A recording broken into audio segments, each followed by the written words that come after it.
Hi friends, நம்ம channel இன்றைக்கி some kinds of sentences தான் பார்க்க போகிறோம். ஃபர்ஸ்ட் ஒன், சைக்கிளை ரிப்பேர் செய்ய மணிக்கணக்கில் செலவிடுகிறார். இது எப்படி இங்கிலீஷில் சொல்லலாம்? He spend hours to repair the bicycle. Second one, என்ன செய்வது என்று எனக்கு தெரியவில்லை. இது எப்படி இங்கிலீஷில் சொல்லலாம்?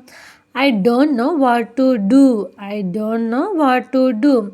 தேர்ட் ஒன், புரிந்து கொள்வது கடினம். It is difficult to understand. It is difficult to understand. நீ சாப்பிட விரும்புகிறாயா? இது எப்படி இங்கிலீஷ் சொல்லலாம்? Do you want to eat? Do you want to eat? உண்மையை சொல்வதற்கு மிகவும் வருந்துகிறேன். இது எப்படி இங்கிலீஷ் சொல்லலாம்? I am very sorry to tell you the truth. I am very sorry to tell you the truth. இந்த மாதிரி சென்டென்சஸ், வெக்காபுலரிஸ், எக்ஸ்பான்ஷன்ஸ் வீடியோஸ் பார்க்கறதுக்கு நம்ம சேனலை லைக் பண்ணுங்கள், கமெண்ட்ஸ் பண்ணுங்கள், மறக்காமல் சப்ஸ்கிரைப் பண்ணுங்கள், ரைட் பெல் பட்டனை கிளிக் பண்ணுங்கள். Thank you so much.